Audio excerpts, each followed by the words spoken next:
Hey, this is Matt once again. We're about to the videos of the paid requests. This time for Jonathan. Thank you so much for that. For those interested in requesting pretty much any type of videos, PayPal is usually the best bet, or join my Patreon. Both links are down below in the info box, and it's either over there or there or wherever or there, wherever they put it now.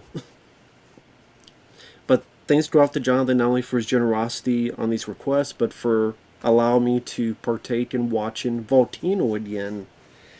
Because I've always been a fan of this film. I always thought it was a bit of an underrated gem. I always thought that it kind of fell by the wayside, and I don't think it deserved it. I think it's an entertaining popcorn movie.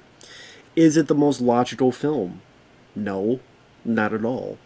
Is it a film that is, realistic? No, in terms of, yes, the Brea Tar Pits. There's not going to be volcanic activity. It's volcano in a city. No matter how you try to work it, it's not going to be realistic.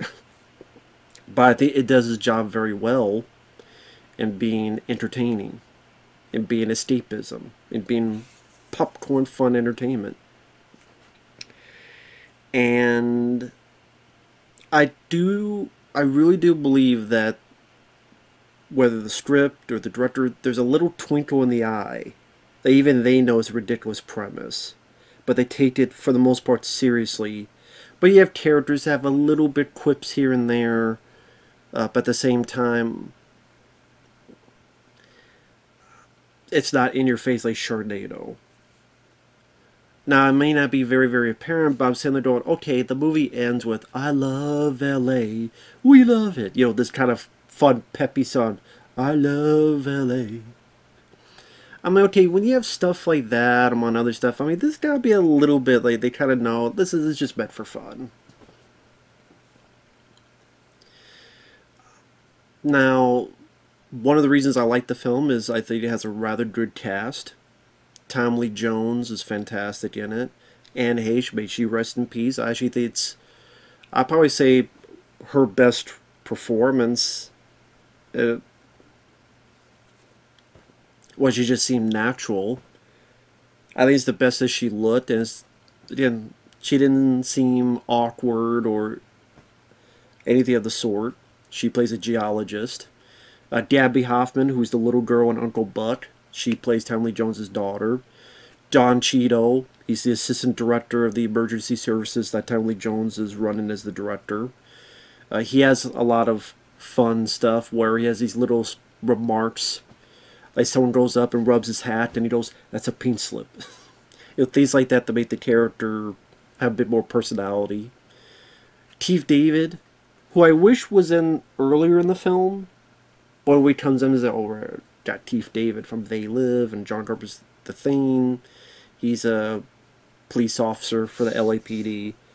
Like I said, I do wish he came in earlier in the film, but it's nice to see him in there. Now, the plot is Tommy Lee Jones is with his daughter. He's been separated from his wife. His daughter's staying with him for a bit. There's rumbles and tremors and seem like earthquakes. He goes in. He's supposed to be on vacation. Don Cheadle's like, "Why are you supposed to be on vacation?" They have some nice banter between each other. Meanwhile, at MacArthur Park, some workers have gone to the sewer system, the tunnel system. Some big heat, this wave of steam or something of other comes out, kills some of the workers, burns one of them very heavily. Tommy Lee Jones goes in, investigate what the hell's going on here. Him and his buddy go down, and they realize there's something much, much worse going on here. Anne Heche, she has a theory. Of course, people think it's ridiculous.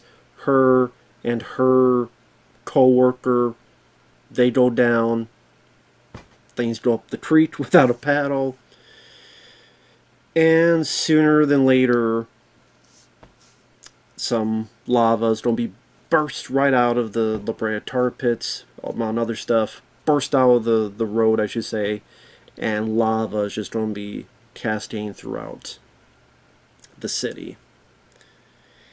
Now, a couple things before I go on. Number one, of course I know it's a ridiculous premise, but the way I always saw Volcano is, if you took one of those Sci-Fi Channel films that, okay, they have ridiculous a premise, but if they had actual decent production values, good special effects, a competent, likable cast, a little twinkle in their eye, but not Sharknado style, where it's just annoying and eye-rolling, it would actually maybe be fun movies. Okay, I get to see a fun movie with a ridiculous premise, but it's done fairly well. I'm fine with that.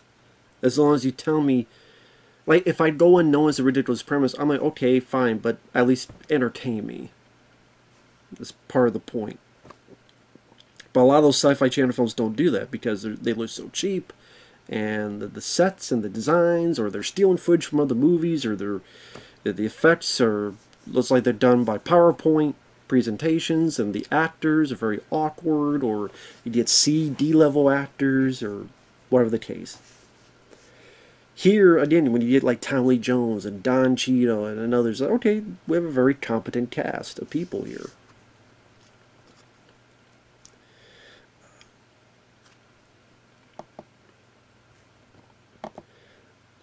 Also, the film, I want to say, I'm trying to think when it was first going to come out. I don't know why, for some reason I kept thinking it was going to come out late 96 at first, and then it got pushed back to like April 97. That could be wrong. That could be wrong. Maybe I'm getting that confused because I remember when Independence Day came out on VHS tape. Of course, Independence Day is a 96 film.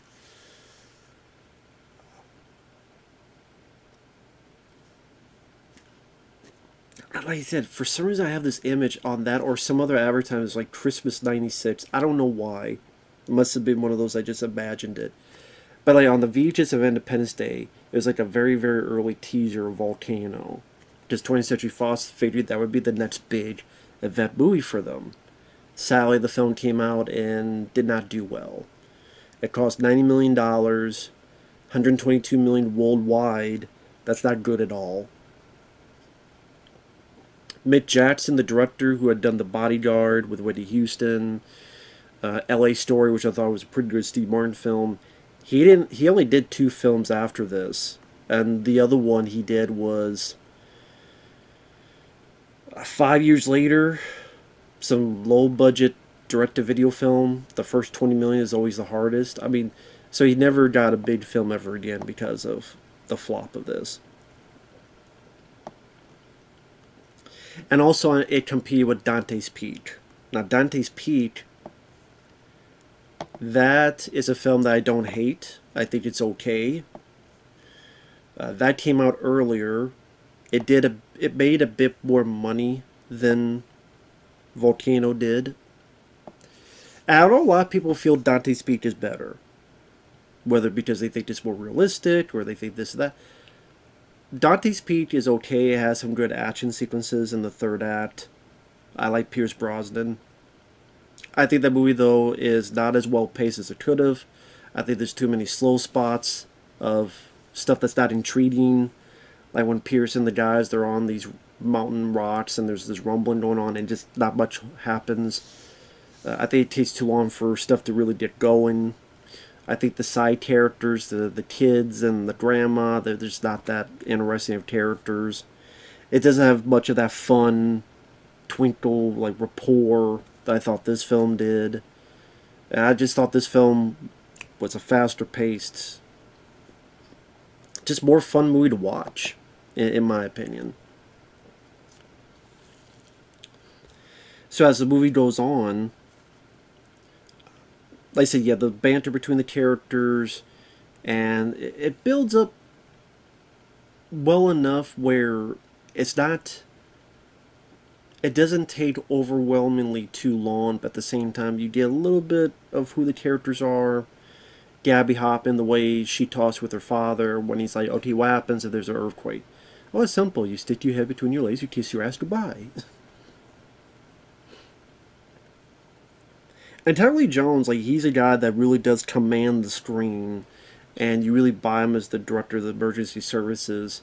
And then when it hits the fan, and you get these great special effects where, yeah, these lava bombs, fire bombs shooting down and hitting the buildings, and the whole building glass exploding and blowing up cars, and steam coming out of the manholes. And it's a big production value that, for the most part, is done practically. It's done in camera. And even the lava, like the way they intersperse with what looks like lava amongst all these buildings, and then when it gets to a building, it catches on fire, and they're using real fires, not CG fire, and whatever they use to make the lava roll down. I'm like, okay, this is actually a very... And to be fair, yes, it's more of a lava movie than a cool volcano movie, to be fair. Which I'm fine with, because then it would be just like, oh, it's trying to copy Dante's Peak, even though they're being made around the same time. But it's kind of this nice thing where you have this unstoppable force, and you have to be the immovable object. How do we do this? This thing just keeps coming, and anything we put into it, barricades, cars, buses, just ultimately just goes through. And that it's about the community working together. And I love Tommy Lee Jones's character because of his gun-ho, no-quit attitude. He's the type of leader we all would want in this situation. And whether he's like, he sees two guys bickering, he's like, you guys cut the shit, what's going on here, alright? What are you guys doing? Or he's talking with people like Keith David and others and try to figure out another course of action, another plan in order to slow this thing down, or get barricades until the helicopter get the water, and you know, a community working together to try to fix this problem and figure out what to do next. And that's what was kind of cool to see, is to just see how, you know, when things are at their worst, kind of like what happened with 9/11 and other stuff, there could be a community of people that could get together and work together to solve this problem. That's kind of endearing. That's kind of nice to see.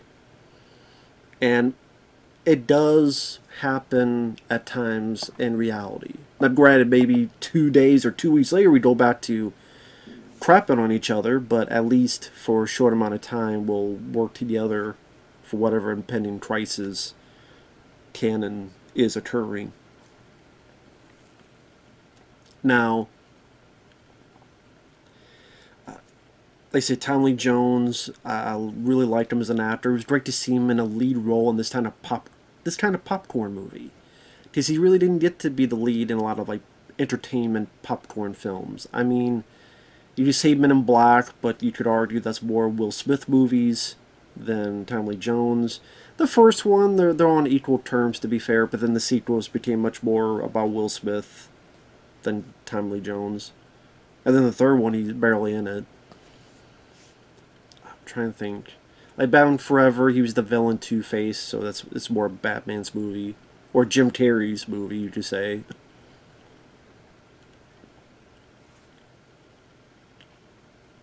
Try to think of other films he was in. But I say it was just great to see him in this kind of film. And I say he's one of my favorite actors. And Heche, I thought, like I said, she looked the best in this film. She felt natural. She didn't feel awkward. And I liked her in 6 Days, 7 Nights as well with Harrison Ford. I guess because those films didn't do well, and then probably other stuff as well. You didn't really see her in bigger movies anymore. Go figure. And again, I know the way she passed away, there's some weirdness to it, it seems, which I don't want to get into that, but it was too bad she passed away, because I thought she did a good job in films like this. Like I said, Keith David is great to see. I wish he was in it earlier in the film.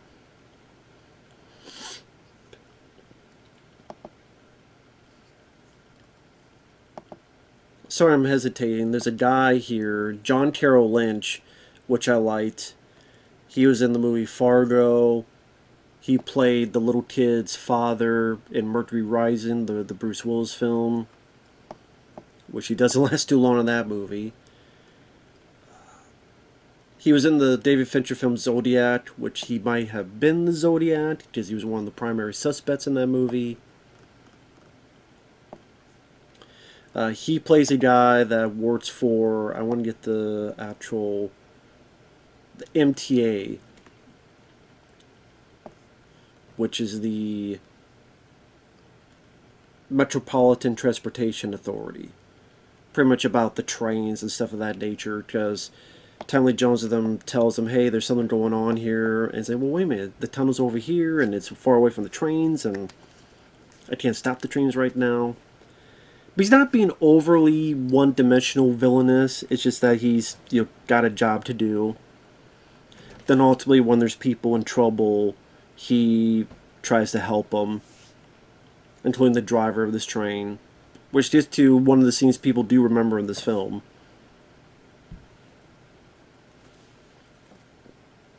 But yeah, anytime I watch it, I just go, it goes at a nice fast pace. And I keep repeating it because how many films nowadays go on for like 2.5 hours, almost 3 hours, and you're just waiting for it to kick into another gear. And it's like, okay, you know, can we get going now? I get it that you're in love with your movie, you're in love with your script. Sally, I'm not in love with it as much as you are. Now, granted, not every character, not every interaction is the best. I mean, there's nitpicks I have here and there. I felt like a bit more could have been done with the doctor lady, Jacqueline Kim, which I liked her. I liked that she was in the film, but she had this kind of relationship with her husband, which is John Corbett, which I remember from the TV show Northern Exposure.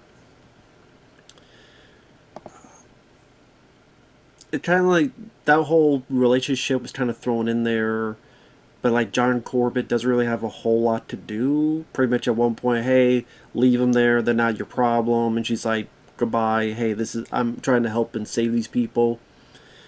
And maybe it's more like John Corbett, like he's kind of just in there as a throwaway character, a dick pretty much. And they try to force in this whole thing about racism, where you have these two cops. One of them's a decent cop. One of them you tell is a little bit racist. And there's this guy like trying to get help for his neighborhood. And because he's a big black guy, the cop like arrests him. Oh yeah, you know. And then they have this tension between each other. And then there's, oh, you know, the volcano, it fixes racism. Racism is fixed. And that goes, like, at the end of the film, like, the little kid, when all the ash is on everybody, and it's like, wow, they all look the same. I'm like, yeah, I get it, you know. Racism sucks. That feels a bit just pandering, a bit too, like, you ever seen... Don't be a menace, this is South Central while drinking your juice in the hood. And Tina Ivory Williams will come in and go, message, and leave. That's kind of what it felt like. I felt like Tina Ivory Williams would come in, message. I mean, like I said, it doesn't bother me a whole lot because I get the sentiment. I don't think the actors do a bad job. It pops in every once in a while. Thankfully, it doesn't like take 20 minutes of the movie away from other people. It like pops in for a little bit, and it's like, oh, okay. Was it needed? No, I don't think it was needed. I think you could have done stuff maybe with Keith David's character and like have stuff with him, or maybe he's got a little story with someone that you could make a subplot of more so.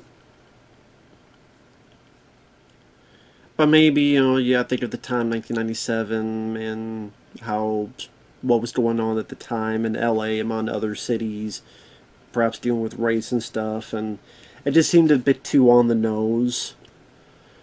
But yeah, I don't think that's a big detriment for me. That's just like a little like nitpick that, you know, I can overlook, but some people would be like, roll their eyes over, which I can understand. The musical score is serviceable. I don't mind it. Uh, I like the early parts, where it's like much more of a quiet. You know what? I stretch that. It's better than serviceable. It's a decent score. Because the beginning, like this like twinkle in the eye. I keep mentioning the do do do do. I don't know how to describe it because it's hard for me to talk about music in a specific sense because I've never played music, never studied notes, never studied music in any classes. But it's like kind of light and I just sprinkled in throughout it, which I thought kind of made it a little bit more of, okay, there's something going on here. Not quite mischievous, but wonder what's happening here. I mean, it's not like the store on Independence Day or other stores at that time where you're really going to remember it afterward. But I thought it served its purpose within the movie. Like I said, I think the special effects are rather good. I liked the set pieces, like the first eruption where again buildings and cars and stuff are blowing up.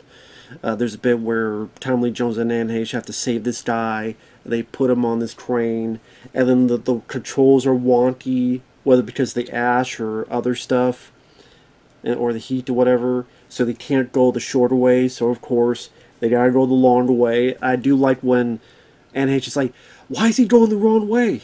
And Tommy Lee Jones goes, "I don't know. I'll ask him when we get down."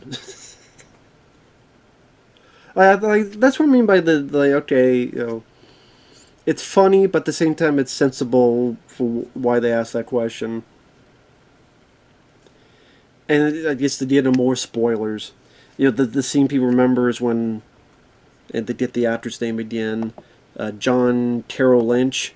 He's saving the train conductor, and he jumps, but he doesn't quite make it. Now, thank God he had the fortitude to be able to throw the guy, but you see him burn, and I still think that's kind of a creepy scene.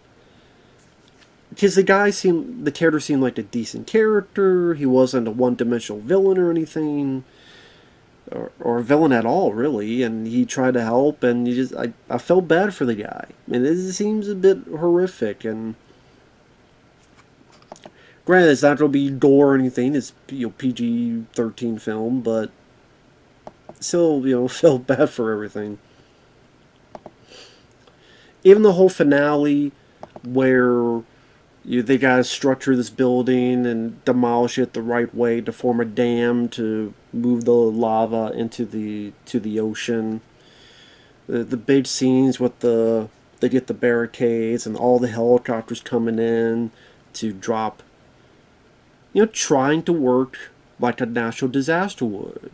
How these people don't get together. I mean, that's the thing, like, the fact it's in a city, so just more of a unique setting for this type of event to happen.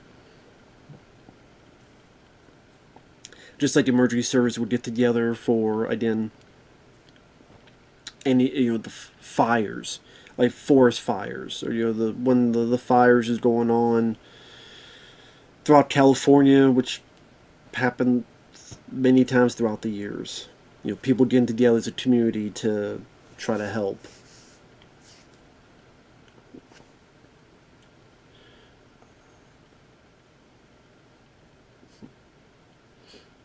And like I said, Tommy Lee Jones, I keep going back to him, just this gun-ho attitude of, not taking no for an answer. People say, oh, having doubts. It's like, no, there's no more department stores. The only thing that's over here is homes. People that, we got to do everything we can to stop this and protect them. This is the leader you want.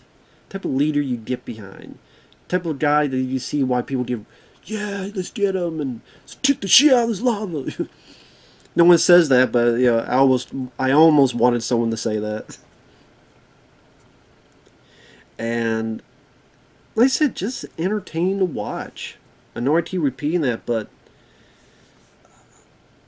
I always thought it was a bit of an underrated film. I don't think it got the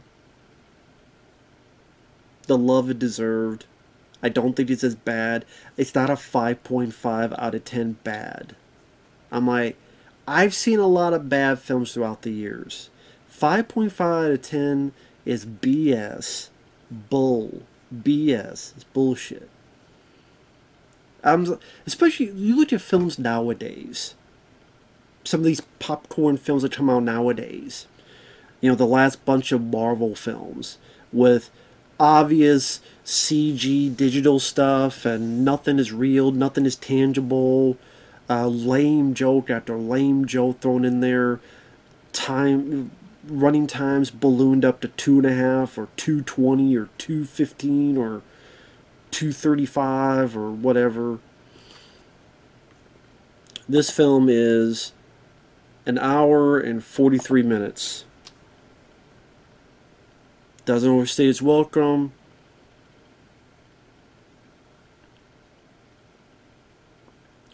They don't try to force a love story between Tommy Lee Jones and NH.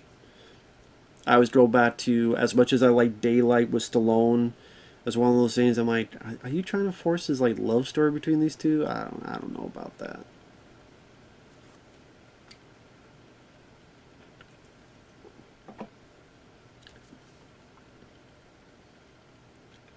Although I do like Daylight a lot. I think that's another underrated film as well.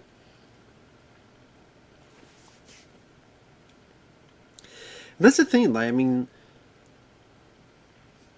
it was like a crapshoot as to which disaster type of movie would be a hit or not. Because Twister was a hit, but Daylight was not.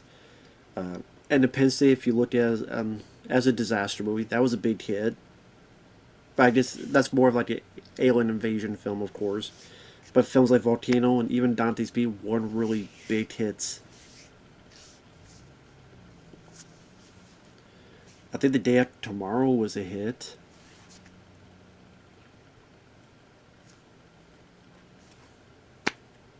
Oh well.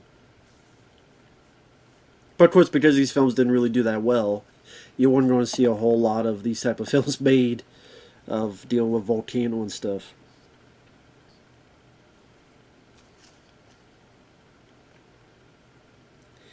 But yeah, I think it deserves a better Blu-ray.